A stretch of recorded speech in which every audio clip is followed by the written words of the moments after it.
저는 오늘 설교의 제목을 성령시대라고 지어보았습니다. 오순절 성령 강림 사건 이전과 이후를 의도적으로 구속사적으로 구분해 보려고 하는 것입니다. 물론 성령시대 이전, 그러니까 구약시대에 성령 하나님께서 역사하지 않으셨다라는 말은 아닙니다. 그러나 예수님께서 부활하시고 승천하신 이후에 성령 하나님께서 강림하시고 나서의 신약시대의 삶과 구약의 삶은 다르다라는 것을 구분짓기 위해서 저는 성령시대라는 용어를 한번 사용해 보려고 합니다. 사도행전 2장을 나누기 이전에 먼저 구약시대의 성령 하나님께서 어떻게 역사하셨는지를 잠깐만 살펴보도록 하겠습니다. 우선 성령 하나님께서는 성부 하나님, 성자 하나님과 함께 창조 사역을 같이 하셨습니다. 창세기 1장 2절 말씀을 우리 한번 같이 읽어보도록 하겠습니다. 시작. 땅이 혼돈하고 공허하며 흑암이 깊음 위에 있고 하나님의 영은 수면 위에 운행하시니라. 아멘. 여기에서 하나님의 영, 성령 하나님께서 수면 위에 운행하시니라 라고 말하고 있는데, 여기에서 운행한다 라는 말은 라하프라는 단어인데 새가 알을 품는 모습을 형성한 것입니다. 그러니까 마치 성령 하나님께서 이 지구를 새가 알을 품듯이 품고 있는 그런 듯한 모습으로 이 단어를 사용하여서 성령 하나님께서 창조 사역에 어떻게 동참하셨는지를 성경은 기록으로 남기고 있습니다. 또 성령 하나님은 어떤 일을 하셨습니까? 특정한 일을 맡은 사람들에게 지혜를 주셨습니다. 그래서 특별한 지혜를 가지고 그 맡은 일을 잘 감당할 수 있도록 돕는 일을 성령 하나님께서 하셨습니다. 신명기 34장 9절 말씀을 우리 한번 같이 읽어보도록 하겠습니다. 시작. 모세가 눈의 아들 여호수아에게 안수하였으므로 그에게 지혜의 영이 충만하니 이스라엘 자손이 여호와께서 모세에게 명령하신 대로 여호수아의 말을 순종하였더라. 아멘. 모세에 이어서 이제 여호수아가 이제 이스라엘 백성들을 이끌어야 되는데 그에게는 특별한 은혜가 필요했습니다. 그렇기 때문에 지혜의 영이신 성령 하나님께서 여호수아에게 임하시고 이스라엘 백성들을 잘 인도할 수 있도록 하나님께서 함께 하신 것입니다. 성령 하나님은 또 순간적으로 육체적인 능력을 주시기도 합니다. 사사기 15장 14절 말씀을 우리 한번 같이 읽어보도록 하겠습니다. 시작. 삼손이 레이의 이름에 블레셋 사람들이 그에게로 마주 나가며 소리 지를 때 여호와의 영이 삼손에게 갑자기 임하심에 그의 팔 위에 밧줄이 불탄 삼과 같이 그의 결박되었던 손에서 떨어진지라. 아멘. 여호와의 영이 임하니까 삼손이 모든 밧줄을 다 풀어버리고, 그리고 나서 삼손은 성령 하나님의 능력으로 나귀 턱뼈만을 가지고 1000명을 죽이게 됩니다. 이렇게 성령 하나님께서는 창조 사역에도 함께 하셨고 지혜의 영으로 오시기도 하시고 어떤 신체의 능력을 갑자기 활용할 수 있도록 그렇게 성령 하나님께서 구약 시대에도 역사를 하셨습니다. 그런데 이 구약 시대의 역사는 어떠합니까? 성령 하나님의 역사가 지속적으로 계속 이어지는 것이 아니라 성령 하나님께서 필요에 따라 역사하시고 그 자리를 떠나셨습니다. 역사하시고 떠나시고 역사하시고 떠나시고 이것이 반복되었습니다. 지금의 신약 시대처럼 성령 하나님께서 저와 여러분들에게 계신 것처럼 내주하시는 것처럼 계속 계시지는 않았다는 것입니다. 그런 의미에서 성령 하나님께서 우리에게 계속 내주하시는 것처럼 계시지 않았다라는 의미에서 성령 시대가 아니다. 구약 시대는 성령 시대가 아니며 신약 시대는 성령 하나님께서 저와 여러분들에게 계속 오셔서 내주하고 계시기 때문에 성령 시대다라고 말할 수가 있습니다.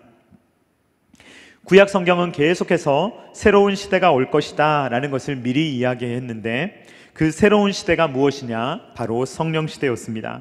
에스겔 36장 26절 말씀을 우리 한번 같이 읽어보도록 하겠습니다. 시작.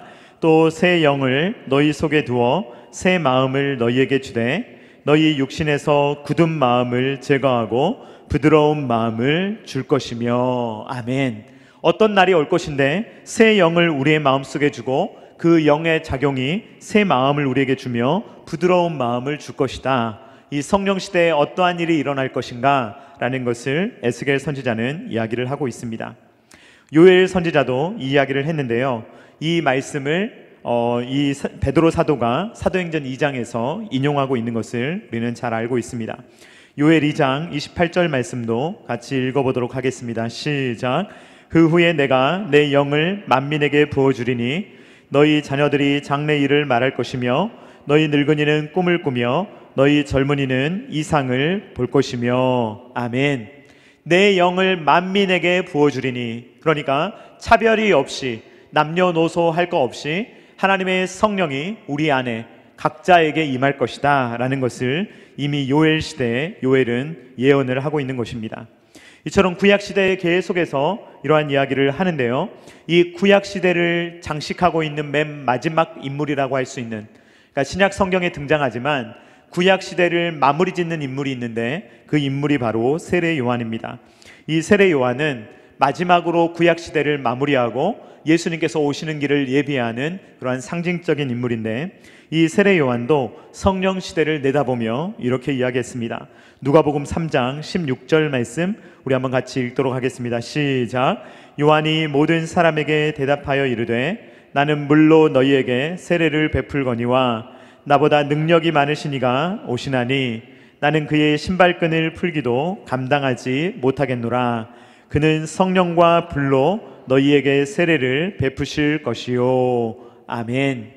세례 요한은 어떤 세례를 베풀었습니까? 물로 세례를 베풀었습니다. 그리고 세례 요한이 주로 베풀었던 물은 어떤 의미이냐? 회개의 세례입니다. 회개하라, 천국이 가까웠느니라 라고 말하며 회개의 세례를 외쳤습니다.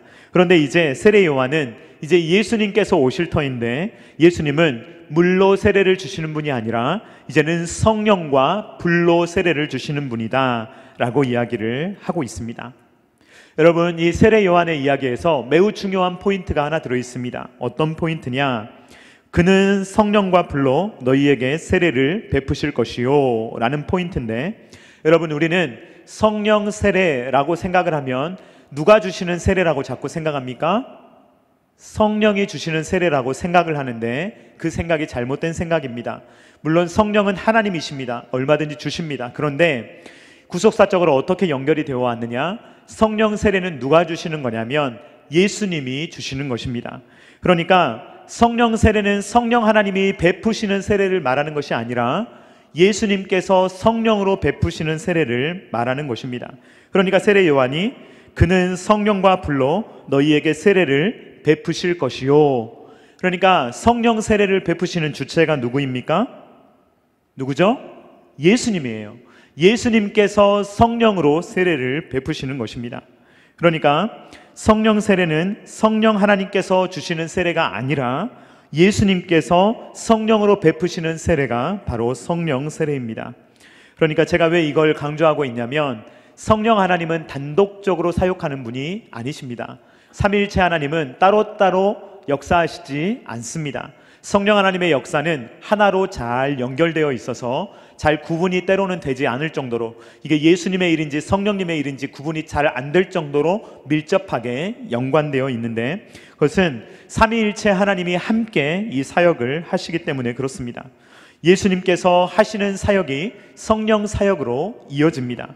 그렇기 때문에 예수님께서 성령 하나님을 통해서 세례를 베푸시는 것이 성령 세례다라고 우리는 정리를 해야 합니다.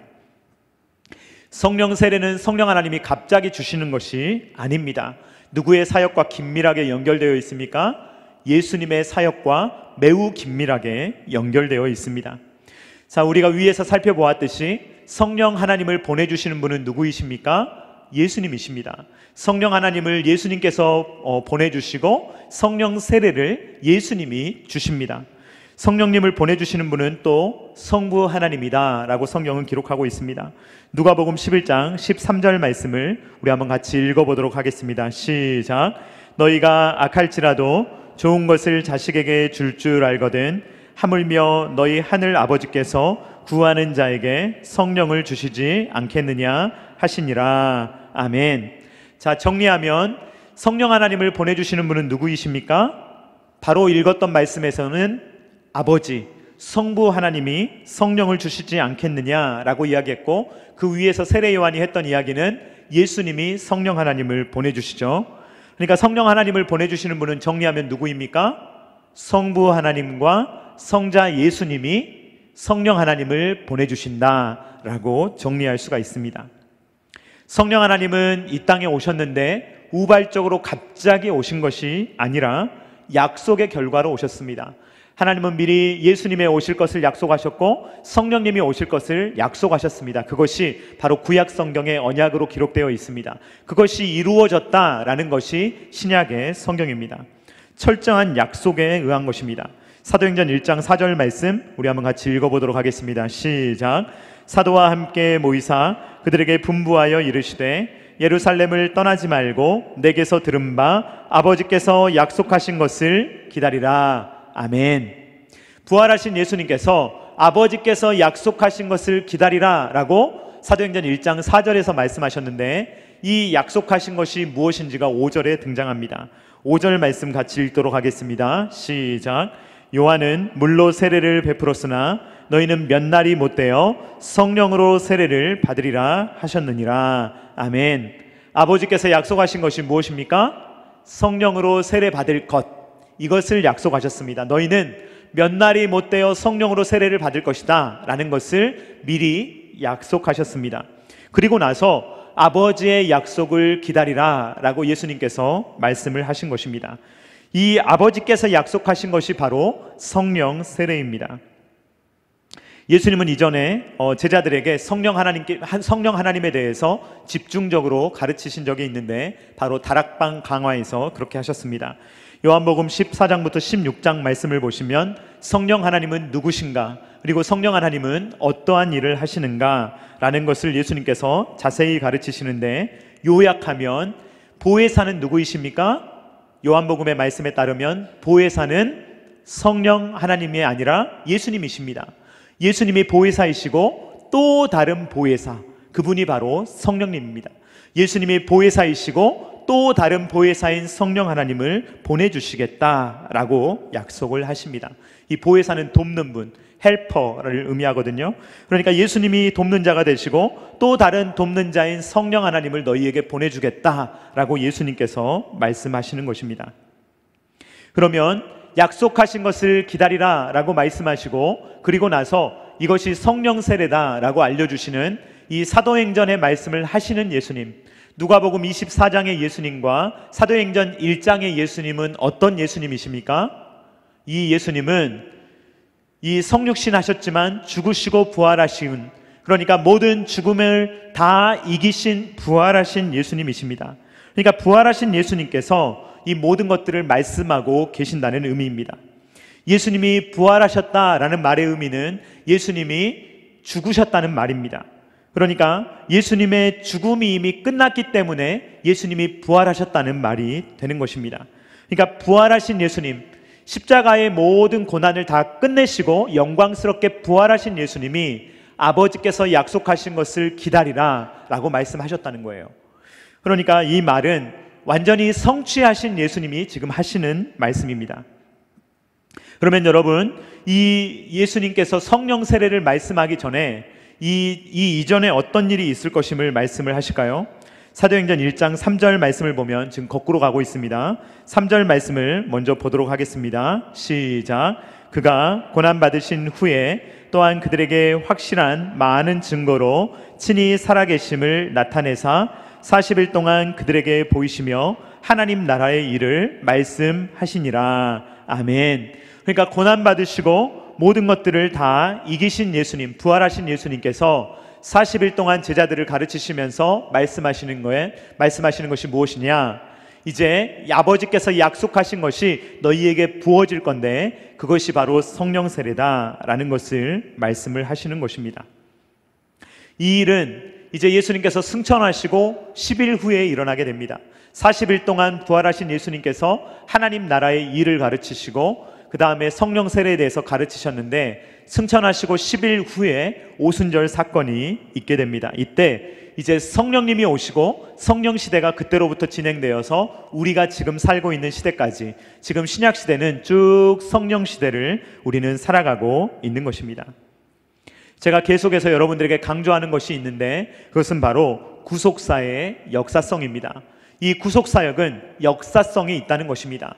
하나님께서 시간에 관계없이 아무렇게나 일하시는 것이 아니라 막 뒤죽박죽 일하시는 것이 아니라 오늘 우리가 오전에 살펴보았듯이 횃불 언약을 주시고 나서 그리고 나서 시내산 언약을 주시는 것처럼 이 순서가 중요한 것처럼 이 하나님께서 하시는 이 구속의 역사는 시간에 따라서 흐름이 있다는 것입니다. 자, 여러분들에게 질문하겠습니다. 오순절 성령 강림 사건은 한 번 있는 것입니까? 아니면 계속 반복적으로 일어나는 일입니까? 네, 이거는요 제가 나중에 한 번 더 자세히 다룰게요. 그런데 자, 3.1절은 한 번입니까? 여러 번입니까? 3.1절. 네, 역사적으로 한 번 있었어요? 아니면 3.1절이 반복됩니까? 오늘날? 네? 쉬운 이야기인데, 그죠? 한 번 있었잖아요. 우리가 다시 3.1절로 돌아가서 그 사건을 또 오늘 경험하는 건 아니잖아요. 이게 역사성이에요. 그러니까 3.1절을 우리가 기념해요, 매년. 그런데 3.1절은요 옛날에 있었던 하나의 특수한 사건이에요. 그 3.1절이 오늘날 똑같이 우리에게 반복됩니까? 안 됩니까? 반복되지 않습니다. 오늘날 똑같은 3.1절이 반복되는 게 아니고 우리는 3.1절을 기념하는 거예요. 그렇죠? 오순절 성령 강림 사건도 마찬가지입니다. 성령 강림 사건은 그때 한 번 일어났던 일이에요. 오늘날 똑같이 일어납니까? 일어나지 않습니까? 똑같이 일어나는 건 아니에요.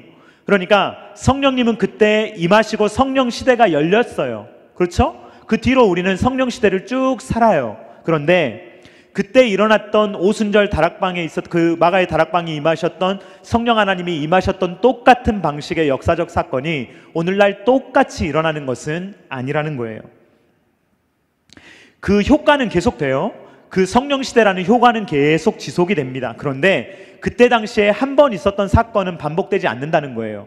여러분들이 좀 의아하게 생각할 수도 있는데 예를 들면 이런 겁니다. 예수님의 십자가가 오늘날 반복됩니까? 안 됩니까? 반복되면 큰일 나죠. 예수님의 십자가는 반복되지 않잖아요. 예수님이 다시 십자가에서 다시 죽으시고 다시 그렇게 하십니까? 아니잖아요. 예수님은 그때 한 번 죽으셨고 한 번 부활하셨고 이 죽으심과 부활이 반복됩니까? 안 됩니까? 안 되잖아요. 마찬가지예요. 이 성령의 역사도 오순절 성령 강림 사건은 단회적으로 한 번 있었던 일이에요. 오늘날 우리가 체험하는 것은 그 이후에 일어나는 효과의 여파지 그 똑같은 사건을 우리가 계속해서 반복해서 경험하는 것은 아니라는 말입니다. 이것이 바로 성경을 구속사로 읽는 눈이에요. 자, 그러면 1945년 8월 15일 날 이제 광복을 하게 됐는데, 여러분 광복이 가능했던 이유가 무엇입니까? 우리나라가 자체적으로 힘이 있어서 광복을 했습니까? 그렇지는 않죠. 우리나라가 물론 자체적으로 힘을 냈습니다. 독립군이 여러 가지 활약을 했습니다. 그런데 연합군이 많이 도와줬죠.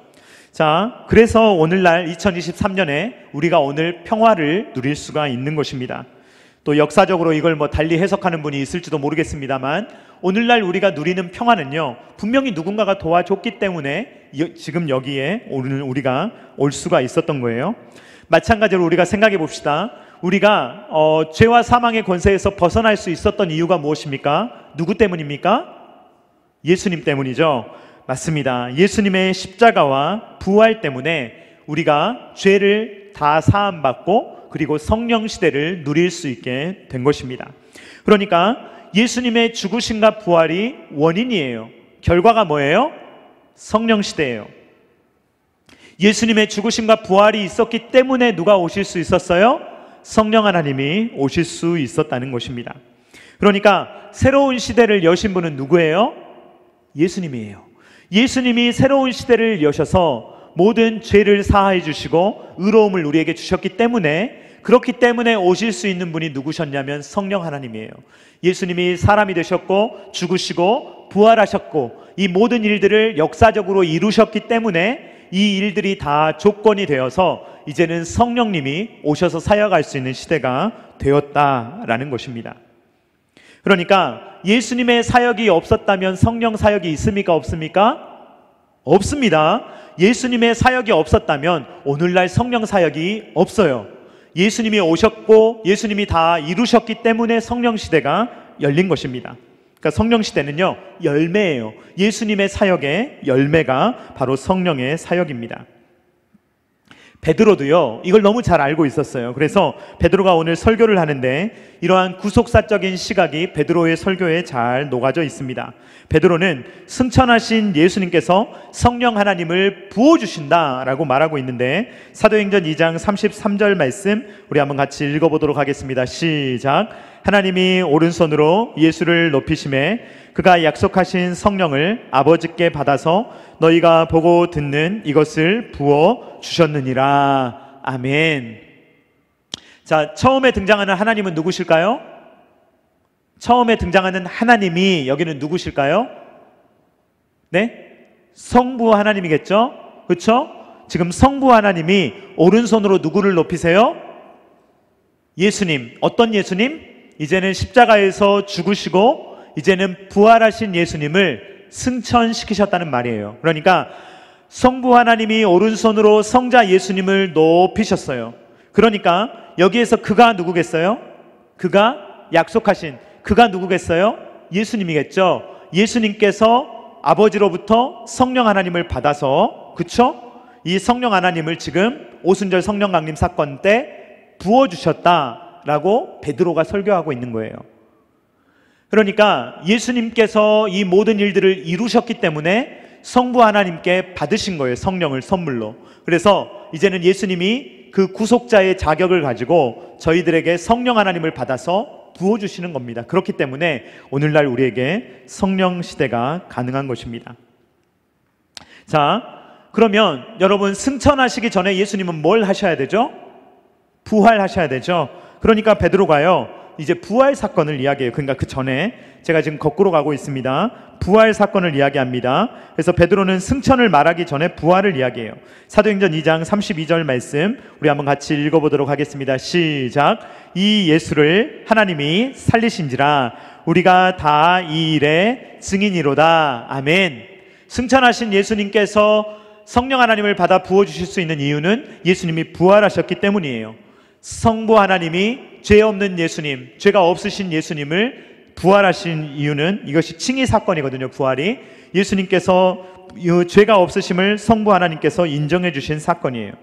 그래서 우리가 이 일에 다 증인이로다 라고 말하고, 이 부활하신 예수님을 제자들이 만났다라고 40일 동안 만났다고 증언하고 있는 거예요. 자, 부활 전에는 어떤 사건이 있었겠습니까? 당연히 십자가의 죽음이 있었을 것입니다.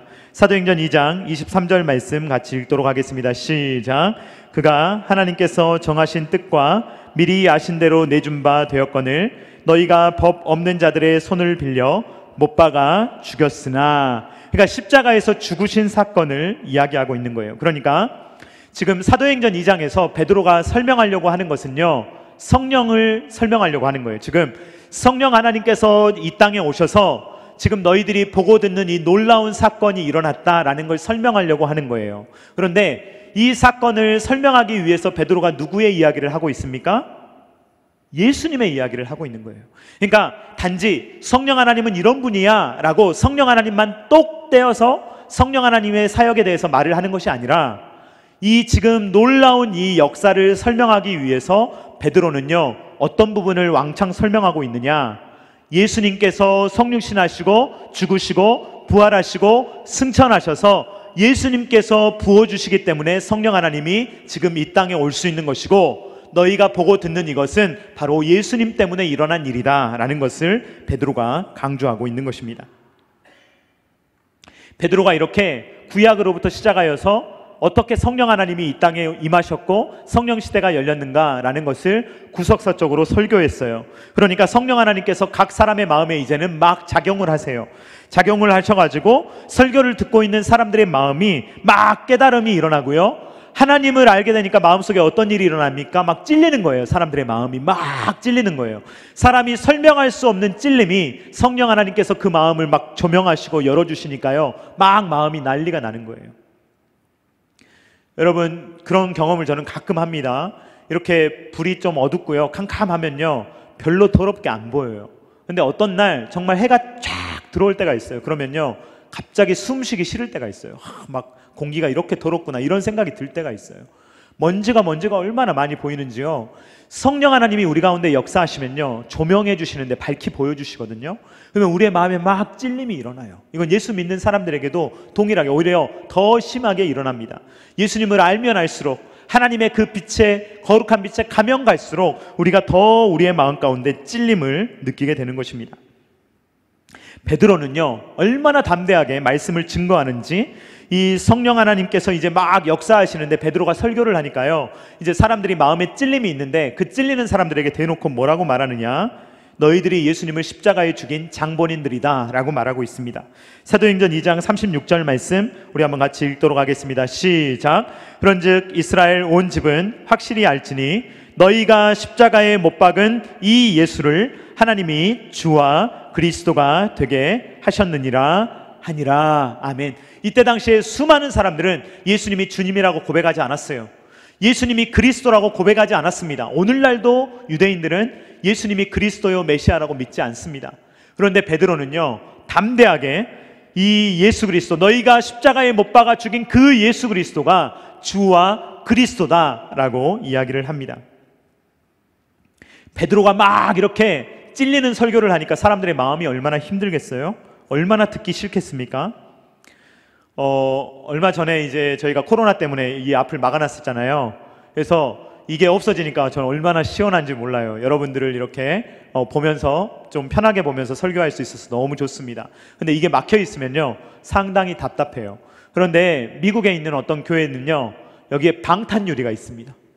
왜냐하면 목사님을 누가 총으로 쐈거든요. 그러니까 미국 사람들은 총이 있으니까요. 그러니까요, 여기를 방탄 유리로 해놓고 설교를 해요. 그 마음에 찔림이 일어날 때 어떤 악한 사람의 마음에는요, 막 그런 마음이 들 수도 있는 것입니다. 그러나 성령 하나님께서 그 마음을 만지시면요, 막 찔림이 일어나는데, 어떤 찔림이 일어나느냐, 이 찔림은요, 아까 말씀드렸던 어떤 반항하는 마음, 싫어하는 마음, 막 이런 마음이 일어나는 것이 아니라 정말 회개하는 마음이 막 불꽃처럼 일어나는 거예요. 회개로부터 오는 찔림이 있으면요, 그것은 괴로운 것이 아니라 우리를 자유케 하는 찔림이에요. 그 찔림으로 말미암아 우리의 마음이 더 자유로워지고 우리가 우리의 정말로 주인 되신 그리스도께 나아가는 매우 좋은 지름길이 되는 것입니다. 그러므로 이 찔림이 있었던 수많은 사람들이 이제 베드로에게 이렇게 물어봅니다. 사도행전 2장 37절 말씀 우리 한번 같이 읽겠습니다. 시작. 그들이 이 말을 듣고 마음에 찔려 베드로와 다른 사도들에게 물어 이르되 형제들아 우리가 어찌할꼬 하거늘. 하나님의 말씀이 들리기 시작합니다. 이전까지 안 들렸던 사람들이에요. 이제까지 보아도 보지 못했던 사람들이고 이제까지 들어도 듣지 못했던 사람들인데 성령 하나님께서 그들의 마음을 만지시니까 이제는 보이는 거예요. 이제는 들리는 것입니다. 그러니까 찔리는 거예요. 그리고 어떻게 하면 내가 변화될 수 있는가, 내가 어떻게 하면 이 생명의 길을 갈 수가 있는가라는 것을 갈망하게 되는 것입니다. 성육신 하신 예수님, 그 하나님을 죽인 사람들에게 무슨 소망이 있겠습니까? 하나님을 십자가에서 못 박아 죽인 사람들에게 어떤 죄의 용서함이 있겠습니까? 그들에게는 소망이 있을 리가 없는데 베드로가 소망을 선포합니다. 왜냐하면 이것을 위해서 예수님께서 오셨고 예수님께서 복음, 기쁜 소식이 되기 위해서 예수님께서 오셨으며 그 모든 일들을 이루셨기 때문입니다. 사도행전 2장 38절 말씀 우리 한번 같이 읽도록 하겠습니다. 시작. 베드로가 이르되 너희가 회개하여 각각 예수 그리스도의 이름으로 세례를 받고 죄의 사함을 받으라. 그리하면 성령의 선물을 받으리니. 아멘. 자, 여러분, 이 베드로는요 지금 조직신학을 가리키는 것이 아닙니다. 여러분 꼭 이런 말씀을 보시면 이걸 막 기계적으로 이해하려고 하는 분이 있어요. 아, 회개를 먼저 해야 되는구나, 회개를 먼저 하면 예수님의 이름으로 세례를 받으면 죄사함이 되는구나, 아 그러면 성령을 선물로 받는구나, 이렇게 성경을 기계적으로 이해하면요 엉뚱한 신학을 만들어내는 거예요. 그렇지 않습니다. 여러분, 베드로는요 지금 설교를 하는 것이지 이게 막 논리적으로 이런 관계가 있습니다 이걸 알려주려고 하는 게 아니에요. 무슨 말이냐면 여러분, 기계적으로 딱딱딱 이루어지는 게 아닙니다. 기계적으로 무슨 일이 일어나고 뭐 회개하고 세례를 받고 제사함 받고 성령 선물 받고 이런 기계적인 순서가 아니고요, 이거는 한 번에 이루어지는 일이에요. 한 번에. 그러니까 지금 우리가 주목해야 되는 건 뭐냐면요, 이게 이런 순서로 되어 있구나, 이게 아니고요. 예수님의 사역과 성령 하나님의 사역은 정말 긴밀하게 연결되어 있어서 이걸 구분하기 어려울 정도구나, 이렇게 이해하셔야 돼요. 그러니까 이런 말입니다. 예수님을 믿어야 성령 충만한 겁니다. 맞습니까? 예수님을 믿는 사람이 성령 충만한 사람입니다. 성령 충만한 사람이 예수님 믿는 사람입니다. 이게요, 예수님이 먼저 오고 성령님이 나중에 오고 이런 게 아니에요. 자꾸 그런 식으로 구분하면 안 돼요. 그런 게 아니고 성령님으로 말미암아 예수님을 믿게 되는 거고요, 예수님을 믿어야 성령 충만한 거예요. 이거는 연결되어 있는 거예요. 이거를 각각 단계별로 나눠가지고 이것 따로 저것 따로 이해하면 이상한 신학을 스스로 만들어내는 것입니다. 그래서 이것은요, 긴밀하게 연결되어 있어요. 제가 왜 이걸 강조하냐, 이게 우리와 순복음교회의 차이예요. 순복음은요, 예수 믿고 성령 받는 게 나중이에요. 이걸 나눠버려요, 완전히. 그래서 예수 믿고 구원받는 사람이 성령 충만하지 않다고도 말을 해요. 그렇지 않습니다, 여러분. 성령 충만하지 않는 사람이 어떻게 예수님을 주님이라고 고백합니까? 말도 안 되는 이야기예요. 근데 이걸 기계적으로 나눠가지고 예수 믿는 것 따로, 성령 충만한 것 따로 해가지고 세컨드 블레싱으로 가르칩니다. 그렇지 않아요. 성경은 이걸 기계적으로 가르치는 것이 아니라 두 개를 동시에 가르치고 있는 거예요. 다만 이것이 성령 시대가 되어서 예수님의 사역의 결과로 성령 사역이 나타나는 한 구속사적인 한 단면을 우리에게 보여주는 거예요. 그래서 이제는요, 이게 구분할 수 없을 정도로 막 연결되어서 예수님의 사역과 성령님의 사역이 같이 가는 것입니다. 고린도전서 12장 3절 말씀 우리 한번 같이 읽어보도록 하겠습니다. 시작. 그러므로 내가 너희에게 알리노니 하나님의 영으로 말하는 자는 누구든지 예수를 저주할 자라 하지 아니하고 또 성령으로 아니하고는 누구든지 예수를 주시라 할 수 없느니라. 아멘. 성령님이 아니시고는 예수를 주라 할 수 없는데 어떻게 예수는 주님입니다 라고 고백하고 나중에 성령이 충만해지겠습니까? 말도 안 되는 거예요. 그러니까 성령 충만해야 예수님을 주님이라고 고백하고 예수님을 주님이라고 고백하는 사람은 성령 충만한 사람입니다. 우리는 그렇게 성경을 이해해야 올바로 이해할 수 있는 것입니다. 성령 충만은요, 이제 구약시대처럼 특별히 유대인을 구약시대에 사용하셨는데 이제 신약시대는 그런 게 없어요. 그러니까 사도행전을 보면 점점 범위가 넓어지잖아요. 그러면서 예루살렘과 온 유대야와 사마리아와 땅끝까지 하나님의 복음이 편만하게 증거되며 이제는 남녀노소 이 유대인 이방인 할 것 없이 모든 사람에게 예수 그리스도의 그 역사가 임하는 사람에게 성령이 충만히 임하는 것, 이것이 선물로 차별 없이 주어진다는 것입니다. 사도행전 2장 39절 말씀 우리 한번 같이 읽도록 하겠습니다. 시작. 이 약속은 너희와 너희 자녀와 모든 먼데 사람 곧 주 우리 하나님이 얼마든지 부르시는 자들에게 하신 것이라 하고, 이날 회개한 사람들은 바로 세례를 받았습니다. 이날 신자의 수가 3,000명이 더해졌습니다. 지금요, 예수님을 아예 모르는 사람들이 아니에요. 이 사람들이, 그렇죠? 예루살렘에 모인 사람들이니까. 그런데 이 사람들이 이제는 성령 세례를 이제는 받게 되며 바로 또 세례를 받게 되며 이제 이 예루살렘 교회가 사도의 가르침을 받아서 교제하고 사도의 가르침을 받아서 기도하며 이제는 사도의 가르침에 의거해서 성령 시대를 함께 살아가며 교회를 형성하는 그러한 모습을 우리가 보게 됩니다. 이 모든 성령 사역 그리고 교회 출현, 이것이 다 가능했던 이유는 예수님께서 성취하신 구속 사역 때문이라는 것을 우리는 기억해야 합니다. 자, 여러분, 성령 사역은요 올바르게 진행돼야 합니다. 여러분, 성령 시대는요 올바로야 돼요. 이것이 올바르지 않은 경우가 있다는 말입니다. 대표적으로 요즘에 신사도 운동이라는 것이 있습니다. 요즘 한풀 꺾였어요. 그런데 한참 신사도 운동이 너무 판을 쳤습니다. 그런데 이 신사도 운동을 이제 중점으로 연구한 어떤 책이 있는데 좀 된 책입니다. 오래된 책인데 존 메가더 목사님이 다른 불이라는 책을 쓰셨어요. 이 다른 불이라는 표현은 어디에서 나온 거냐면 나답과 아비후가, 이 아론의 아들들인 나답과 아비후가 하나님께 불을 드려야 되는데 다른 불을 드렸어요. 그래서 그 자리에서 죽습니다. 그러니까 여호와께서 명령하시지 않은 어떤 불을 갖다 드렸어요. 그렇기 때문에 죽었어요. 그러니까 불이라고 해서 다 같은 불이 아니라는 것입니다. 우리는요 굉장히 분별력 있게 오늘 시대를 바라봐야 합니다. 그러니까 다른 불을 드리면 죽어요. 그건 죽음이에요. 다른 불을 드리면 안 되고 우리는 올바른 불, 하나님께서 명령하신 올바른 불을 드려야 한다는 것입니다. 그러니까 이것이 어떤 역사가 일어났다고 해서 거기에 주님이 임하신다라고 생각해서는 안 됩니다. 왜냐하면 마귀도 얼마든지 광명의 천사로 나타나 그러한 역할을 할 수 있기 때문입니다.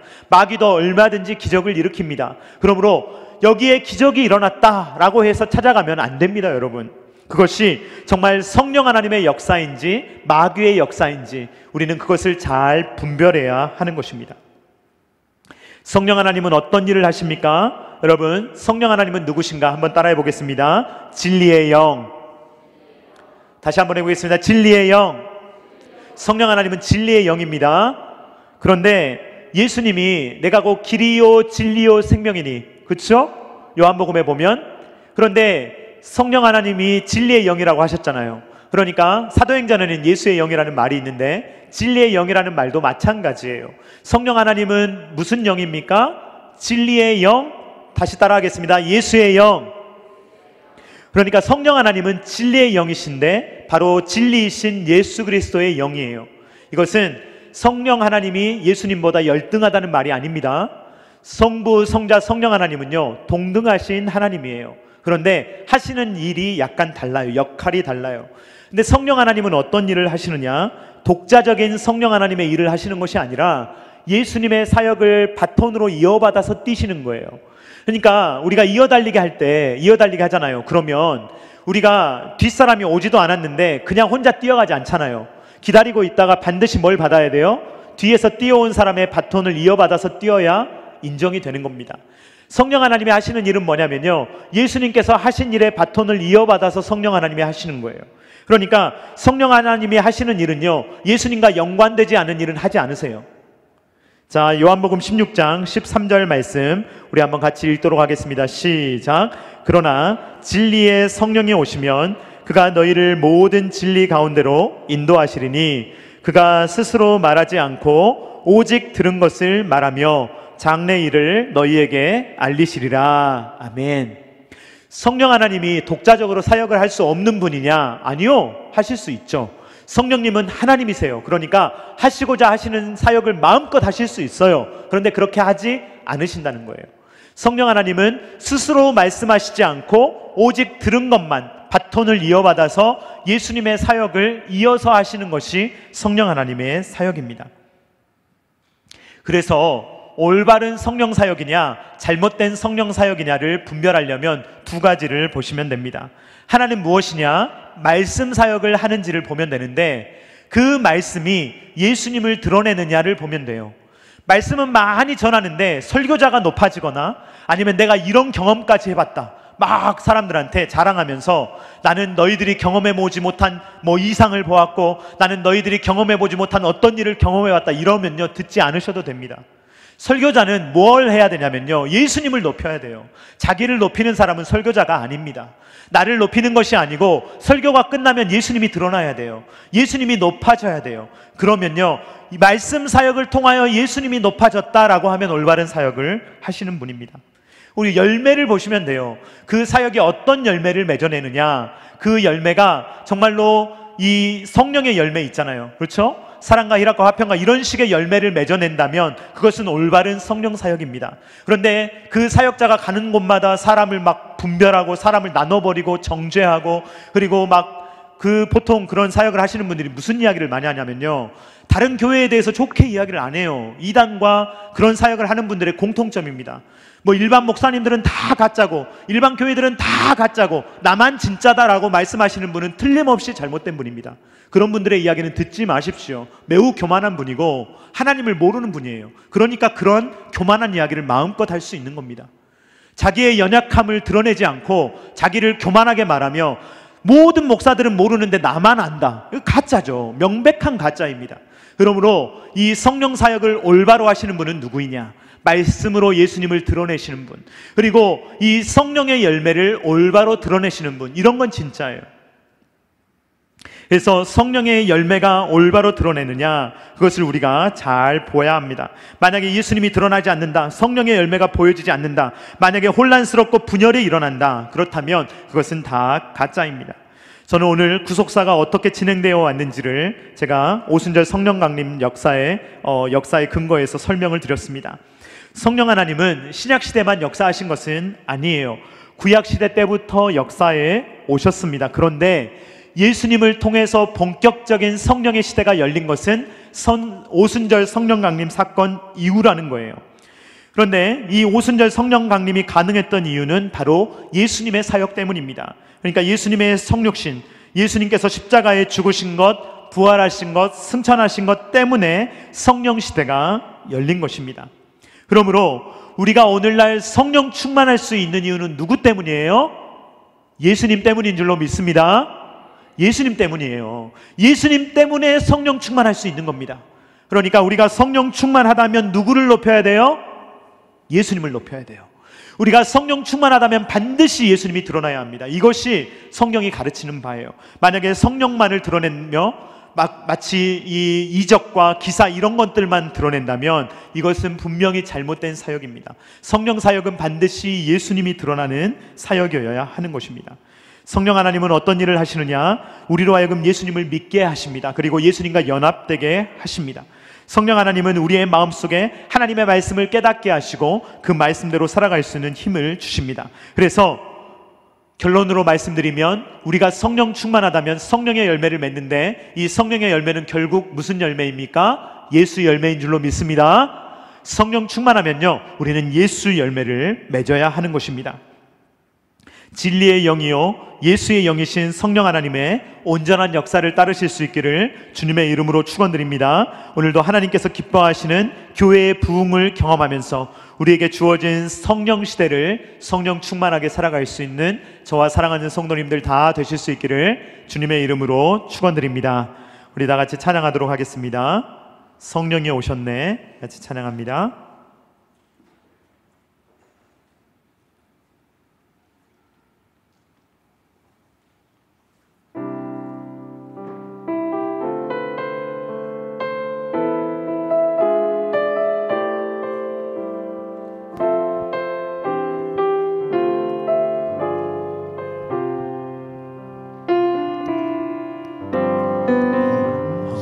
시절 지날 때 깊은 한숨 내쉴 때 그런 풍경 보시며 간식하는 분 있네.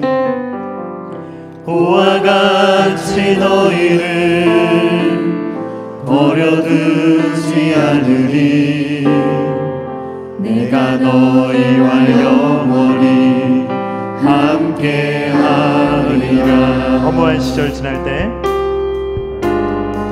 허무한 시절 지날 때 깊은 한숨 내쉴 때 그런 풍경 보시며 간식하는 분이네. 고와 같이 너희를 버려두지 않으리.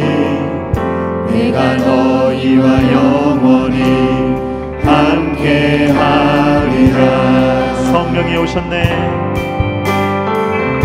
성령이 오셨네. 성령이 오셨네. 내 주에 보내신 성령이 오셨네. 우리 인생 가운데 진히 찾아오셔서 그 나라 꿈꾸게 하시네.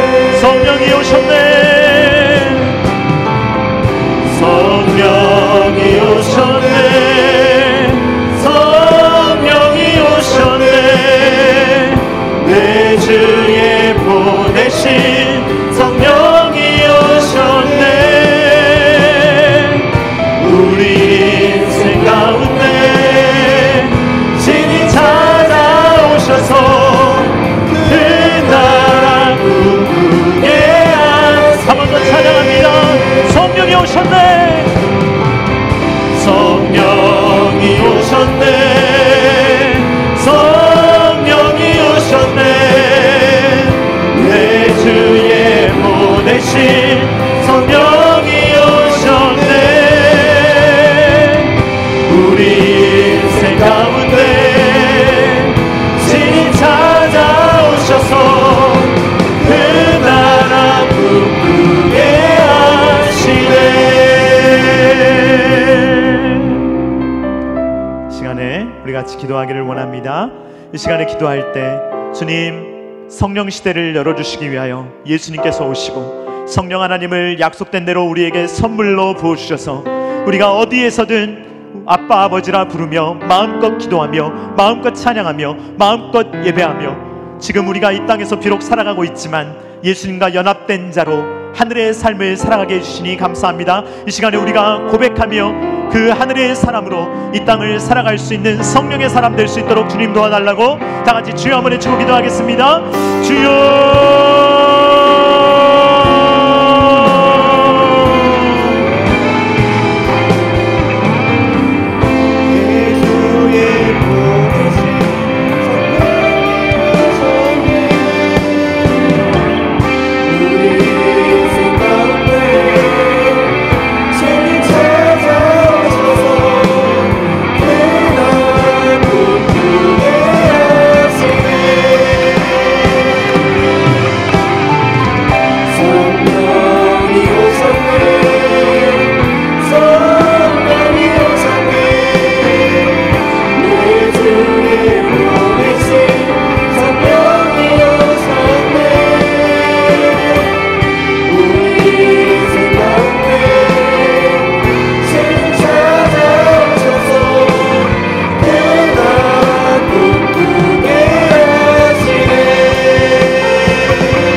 사랑하는 하나님 아버지, 감사를 드립니다.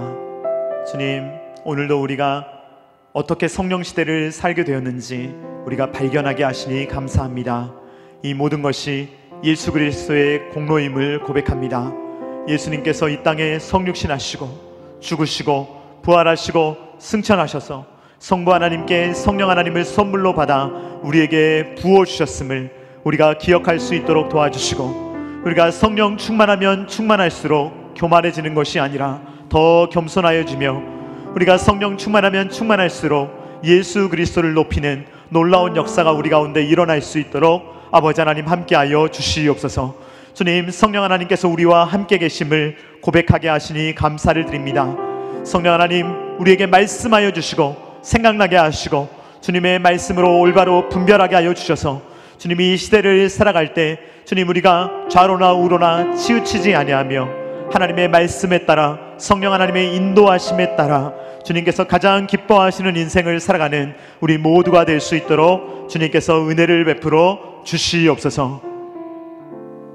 이제는 우리 구주 예수 그리스도의 십자가의 무한하신 은혜와 독생자 아들을 아낌없이 내어주신 성부 하나님의 사랑하심과 성령 하나님의 감동, 감화, 역사, 교통하심이 예수 그리스도로 말미암아 열린 성령 시대, 우리가 늘 그것을 기억하며 성령 충만함으로 살아갈 때 성령의 열매를 맺으며 예수 열매를 맺으며 살아가기를 원하는 사랑하는 모든 주의 자녀들의 머리 위에와 각 가정과 주님께서 피로 값주고 사신 첨단 계라시교회 위에와 조국과 세계 열방 가운데 영원토록 함께 있기를 간절히 축원하옵나이다. 아멘.